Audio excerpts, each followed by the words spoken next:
Arrow India 2025 में जहां भारत की रक्षा शक्ति का जबरदस्त प्रदर्शन हो रहा था, वहां एक ऐसी टेक्नोलॉजी सामने आई है जो आर्टिलरी यानी तोपखाने की पूरी दुनिया ही बदल सकती है। ये सिर्फ कोई नया हथियार नहीं, बल्कि ये युद्ध के मैदान का आने वाला कल है। तो चलिए देखते हैं कि ये आखिर है क्या। तो इस पूरी कहानी को समझने के लिए सबसे पहले हम एरो इंडिया के उस माहौल को देखेंगे। फिर हम सीधे उस रैमजेट क्रांति में उतरेंगे जो एक साधारण से गोले को स्मार्ट बना रही है। इसके बाद हम जानेंगे कि कैसे भारत इस टेक्नोलॉजी में दुनिया में सबसे आगे निकल गया है, और आखिर में समझेंगे कि इससे युद्ध के नियम कैसे हमेशा के लिए बदल सकते हैं। तो सीन है बेंगलुरु के यलाहंका एयरफोर्स स्टेशन का, जहां 15वां एरो इंडिया हो रहा है। हवा में फाइटर जेट्स का शोर है और जमीन पर मेक इन इंडिया का जज्बा। यहाँ भारत की डिफेंस एम्बिशन सिर्फ बातों में नहीं, बल्कि हकीकत में जमीन पर उतरती दिख रही। देखिए, ये सिर्फ एक एयर शो नहीं था, बल्कि ये डीआरडीओ यानी हमारे defence research and development organisation के लिए अपने नए नए आविष्कारों को दुनिया के सामने रखने का सबसे बड़ा स्टेज था। डीआरडीओ का ये न्यूज़लेटर कवर खुद बता रहा है कि इस इवेंट पर सिर्फ एक्सपर्ट्स की ही नहीं, बल्कि पूरे देश और दुनिया की नजरें टिकी हुई थीं। और वहां था क्या क्या? एक तरफ भविष्य के स्टेल्थ फाइटर एएमसीए का मॉडल, तो दूसरी तरफ ड्रोन्स को मार गिराने वाले सिस्टम। ब्रह्मोस मिसाइल की तो बात ही अलग थी। अकेले डीआरडीओ ने 330 से ज्यादा प्रोडक्ट्स दिखाए।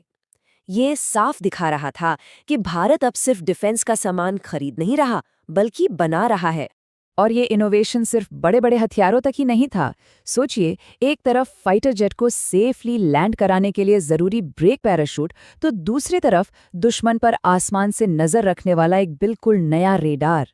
मतलब आत्मनिर्भरता की ये कहानी हर छोटे बड़े हिस्से में लिखी जा रही थी। लेकिन इस सारी चमक दमक के बीच एक ऐसी चीज भी थी जो शायद उतनी फ्लैशी ना लगे, पर उसमें जंग का पूरा नक्शा बदलने का दम था। चलिए अब फोकस करते हैं तोपखाने में हो रही इस शांत क्रांति पर। सवाल बड़ा सीधा है।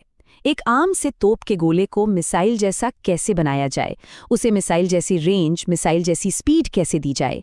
और इसी सवाल के जवाब से शुरू होती है असली इनोवेशन की कहानी। जवाब है रैमजेट प्रोपल्शन। आसान भाषा में समझें तो ये एक एयर ब्रीदिंग इंजन है। मतलब ये हवा में सांस लेता है। इसको चलने के लिए कोई पंखा या कंप्रेसर नहीं चाहिए। ये अपनी ही सुपर फास्ट स्पीड का इस्तेमाल करके हवा को अंदर खींचता है, उसको कंप्रेस करता है और फिर फ्यूल के साथ जलाकर एक जबरदस्त थ्रस्ट पैदा करता है। और यही थ्रस्ट गोले को लगातार आगे बढ़ाता रहता है। तो फर्क क्या है? देखिए, जो नॉर्मल तोप का गोला होता है ना, वो एक पत्थर की तरह है। एक बार फेंक दिया, उसकी सारी पावर शुरू में ही लग गई। रास्ते में वो धीमा होता जाता है। लेकिन एक रैमजेट पावर्ड शेल बिल्कुल अलग है। ये एक छोटे रॉकेट जैसा है। तोप से निकलने के बाद इसका अपना इंजन स्टार्ट हो जाता है और ये रास्ते भर अपनी स्पीड बनाए रखता है। और ये रहा वो गेम चेंजर, डीआरडीओ का बनाया हुआ 155 मिलीमीटर का रैमजेट प्रोजेक्टाइल। यही है वो क्रांतिकारी हथियार जो भारत की आर्टिलरी की ताकत को कई गुना बढ़ा देगा। लेकिन ये कहानी सिर्फ डीआरडीओ की नहीं है, इसमें एक स्टार्टअप एंगल भी है। हाई स्कूल के दो दोस्त थे, देवमाल्या बिश्वास और दिव्यांशु मांडोवरा। उन्होंने देखा कि भारत में हाई स्पीड एविएशन के इस एरिया में कोई प्राइवेट कंपनी काम ही नहीं कर रही थी। बस उन्होंने इस गैप को एक अपॉर्चुनिटी की तरह देखा और शुरू किया अपना स्टार्टअप हाइपरएक्स।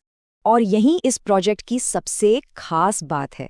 इसे कहते हैं इनोवेशन का ट्राइफेक्टा।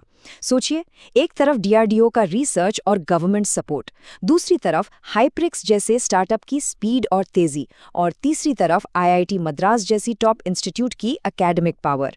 जब ये तीनों मिल जाते हैं तो कुछ कमाल का ही बनता है। तो अब ये प्रोटोटाइप सिर्फ एग्जीबिशन की चीज नहीं रह गया है, ये अब बैटलफील्ड की हकीकत बनने जा रहा है।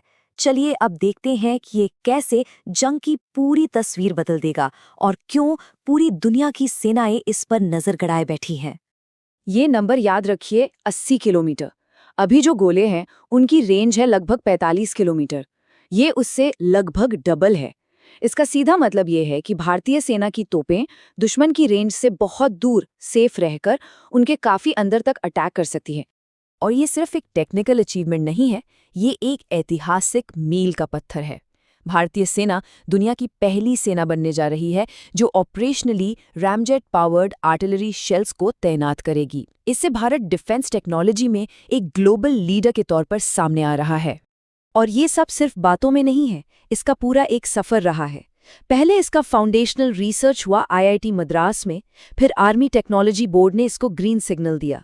इसके बाद पोखरन फील्ड फायरिंग रेंज में इसके सफल ट्रायल्स हुए और अब ये भारतीय सेना में शामिल होने के लिए बिल्कुल तैयार। और इसकी सबसे बड़ी प्रैक्टिकल एडवांटेज पता है क्या है? इसका डिज़ाइन। ये एक रेट्रोफिट मॉड्यूल है। आसान शब्दों में, इसके लिए कोई नई तोप खरीदने की ज़रूरत नहीं है।